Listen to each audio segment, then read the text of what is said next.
pay down US debt with Venmo, helping reduce $36 trillion in one tap. Ever thought about donating directly to the US government? Now you can use Venmo to chip in on the national debt. It's true. The US Treasury Department has recently made it possible for anyone feeling a bit philanthropic to use Venmo, a popular mobile payment service, to help reduce the country's burgeoning debt. This move might raise eyebrows or even spark debate, but here's where it gets controversial. Should ordinary citizens contribute to a debt incurred by governmental decisions? Historically, the Treasury has welcomed donations aimed at lowering the national debt, a practice in place for several decades.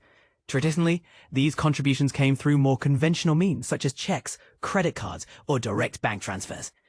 However, in a modern twist, since early this year, individuals can now make their donations via Venmo.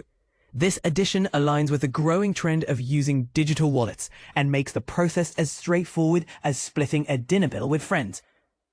The inclusion of Venmo happened between February 22nd and March 8th, as noted by NPR reporter Jack Corbett. This method was integrated into Pay.gov, a platform that facilitates various payments to the federal government. Since 2020, the Treasury reports receiving an average of about $120,000 per month in donations. In 2024 alone, these gifts totaled more than $2.7 million, with around $1 million collected in 2023, and approximately $434,500 in just the first 5 months of this year. The urgency to manage the national debt is more pressing than ever, especially with the debt ceiling now exceeding $36 trillion. The recent legislation, known as President Donald Trump's Big Beautiful Bill, is projected to add an astonishing $3.4 trillion to this figure over the next decade, according to estimates from the Congressional Budget Office. This initiative by the Treasury to accept Venmo payments might seem like a drop in the ocean, given the scale of the debt. However, it does open up a new avenue for civic engagement, allowing individuals to participate directly in a matter usually reserved for policymakers. And this is the part most people miss. While the average contributions might seem small, they reflect a growing public interest in governmental fiscal matters. But what do you think? In using Venmo to pay down the national debt a practical option, or is it merely symbolic? Does it represent a meaningful way for citizens to influence government policy, or is it an inconsequential gesture in the grand scheme of things? Feel free to share your thoughts and join the discussion below. You can now pay off national debt with Venmo. Here's how. In a surprising move, the US government has now opened up a new channel for citizens to contribute towards reducing the national debt. Yes, you read that right. Now you can Venmo the government.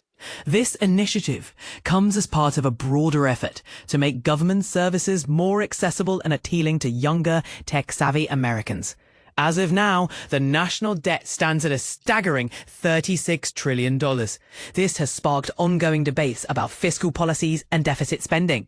In response, the US Treasury has decided to embrace digital payment methods, including popular platforms like Venmo and PayPal. This shift towards digital-first services is not just about convenience. It's also a strategic move to engage a demographic that has grown up with digital payments. By allowing contributions through platforms like Venmo, the government is hoping to make the process of giving back feel more personal and immediate. To make a contribution, you can visit the Pay.gov portal and choose your preferred payment method. Venmo users can now seamlessly transfer funds directly from their mobile devices, making it easier than ever to chip in. However, it's worth noting that while these contributions are commendable, they currently make up a small fraction of the overall debt. In fiscal year 2022, voluntary donations amounted to just $180,310.32. The introduction of Venmo as a payment option for government contributions has been met with mixed reactions. Some see it as a positive step towards modernizing government services, while others question its impact on the larger issue of national debt.